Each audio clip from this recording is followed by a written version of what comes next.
Politics हमारे चारों ओर पास कर घूमती है। पॉलिटिक्स बहुत कुछ डिसाइड करती है एंड आप में से बहुत सारे लोग कहेंगे कि सर पॉलिटिक्स के बारे में हमें चर्चा करनी चाहिए। बिल्कुल करनी चाहिए,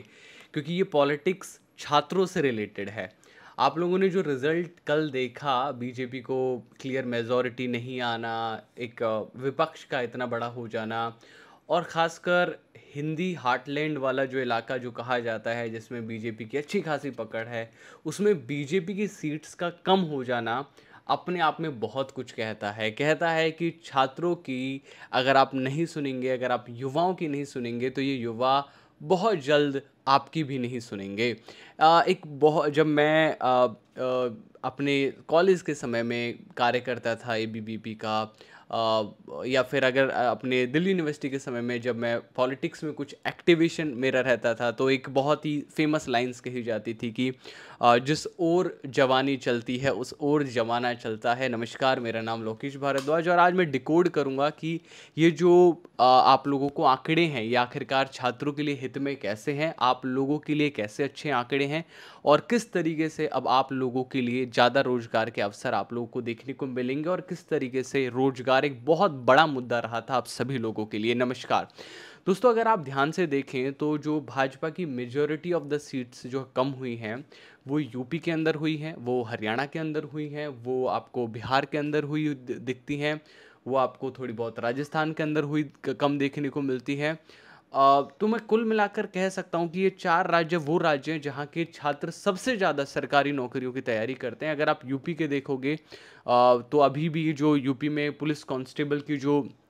वैकेंसी निकली, उसमें पेपर लीक हो गया था, और वो पेपर लीक का जो समय थी, एक टाइमिंग थी, वो बहुत ही उल्टी पड़ी, क्योंकि एक बहुत बड़ा मास चंक है जिसके अंदर ये जा चुका था कि यार योगी सरकार या फिर भाजपा की जो सरकार है यूपी में, वो नंबर ऑफ वैकेंसीज कम निकालती है, ऐसा एक एक परसेप्शन क्रिएट हो गया था। एंड दूसरा परसेप्शन क्रिएट ये हुआ था कि जो शिक्षक भर्तियां हैं, चूंकि हम लोग तो लगातार देख रहे हैं कि शिक्षक भर्तियों का क्या हाल है ना, और पिछले 5-10 साल हो गए हम लोगों को ये वेट करते करते कि अब शिक्षक भर्ती आएगी, अब शिक्षक भर्ती आएगी। लेकिन अब देखो, शिक्षक भर्ती नहीं आई तो ऑब्वियसली बात है, छात्र वोट नहीं डालेगा अगर आप रोजगार नहीं देंगे। तो अगर आप जहाँ जहाँ देखें, जहाँ जहाँ रोजगार मुद्दा रहा, वहाँ वहाँ पर बीजेपी की लैंडस्लाइड जो मार्जिनल सेल जो है वो विक्ट्री नहीं हो पाई, या फिर कह सकते हैं कुछ जगह पर तो बहुत बुरी हालत हुई, जैसे कि उत्तर प्रदेश के जो युवा थे वो काफ़ी लंबे समय से इंतज़ार कर रहे थे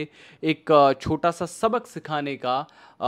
उनके अंदर योगी को लेकर या फिर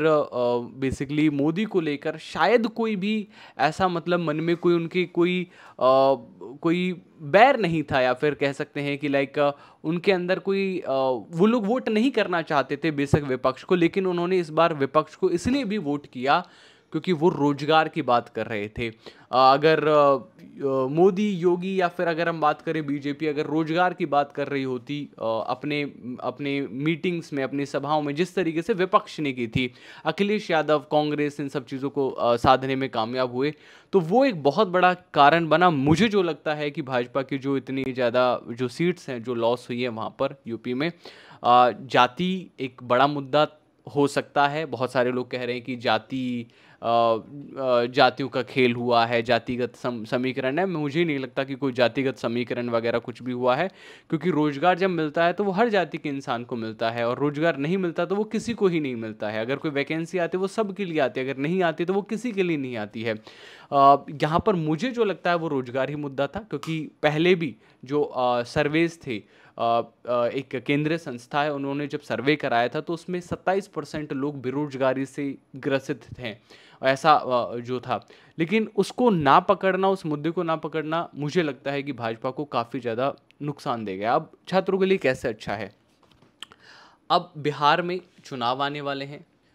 हरियाणा में चुनाव आने वाले हैं। हरियाणा में 5 सीट की बहुत बुरी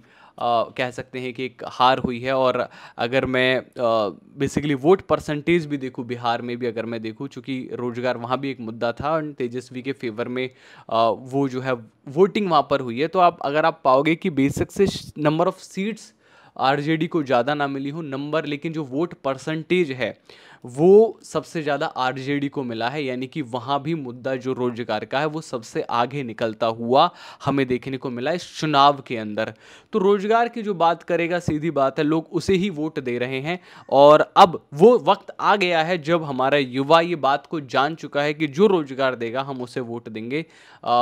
वो इस बार नहीं बटे किसी तरीके की जातियों में, अलग अलग भागों में, अलग अलग चीज़ों में नहीं बटे। उन्होंने सीधी सीधी बात करी कि रोजगार की जो बात करेगा हम उसे वोट देंगे। अब किस तरीके से ये एक बहुत बड़ा एक कह सकते हैं कि एक लाइक किस तरीके से पूरा का पूरा छात्रों के हित में हो सकता है, उसमें बहुत बड़ी चीज़ें आती है। पहली चीज़ मैं आप लोगों को बता दूं कि जो छात्र हैं, जो स्टूडेंट्स हैं दोस्तों, उन लोगों को समझना होगा कि अब जो जो प्रेशर आप लोगों ने इस सरकार पर डाला है रोजगार के लिए, वो प्रेशर आपके हित में आगे आने वाले समय में आपको देखने को मिलेगा। आपको केंद्र में बहुत सारी वैकेंसीज देखने को मिलेंगी, क्योंकि अब डर रहेगा बीजेपी को कि यार अब भी अगर हमने रोजगार नहीं दिया तो देर विल बी लाइक अब की बार भैया जैसे तैसे सरकार बना लेंगे अपना अलायंस करके, लेकिन अगली बार तो क्लीन स्वीप कर देगी जनता, है ना, स्टूडेंट्स क्लीन स्वीप कर देंगे। और अब 5 साल नहीं है कि हम वेट कर सकते हैं रोजगार देने का, अब हमें हर हाल में रोजगार देना होगा। एंड अगर कल का प्रधानमंत्री का भाषण अगर आप देखें, नरेंद्र मोदी जी का भाषण अगर आप देखें, तो उन्होंने ये बोला है कि हम युवाओं के लिए रोजगार और स्वरोजगार दोनों के अवसर की बात करेंगे। पहले मोदी जी स्वरोजगार पर ज़्यादा फोकस करते थे, रोजगार वर्ड उनके जो है नहीं था उनके डिक्शनरी में। अब वो वर्ड अपने आप आ गया, जो ये आप लोगों ने जो वोटिंग का जो ये परसेंटेज जो उनका थोड़ा डामाडोल किया है। तो सरकार आती रहेंगी, जाती रहेंगी। मेरा ये कहना है कि जो ये मुद्दा है रोजगार वाला, वो आप लोगों ने जिस तरीके से परसीव किया है, जिस तरीके से आप लोगों ने उठाया है, that is brilliant, right. And यही एक बहुत बड़ी रीज़न रहा जिसकी वजह से बीजेपी को ये दिन देखने पड़े कि उनको अब अलायंस के साथ में सरकार बनानी पड़ेगी। बाकी आप लोगों ने किस मुद्दे के लिए वोट किया मुझे कमेंट सेक्शन में ज़रूर बताइए। और अब तैयारी कर लीजिए, यूपी में बहुत सारी वैकेंसीज़ की अब तैयारी कर लीजिए वापस से, बिहार में, हरियाणा में बहुत सारी वैकेंसीज़ की, राजस्थान में बहुत सारी वैकेंसीज़ की। बिकॉज इन राज्यों ने जो सबक सिखाया है ना किसी भी पॉलिटिकल पार्टी को, यही सबक पहले कांग्रेस को भी सिखाया था एक समय पर, यही सबक और भी पॉलिटिकल पार्टीज को सिखाया था। तो युवाओं से कोई नहीं बच सकता, जिस ओर जवानी चलती है उस ओर जमाना चलता है। धन्यवाद।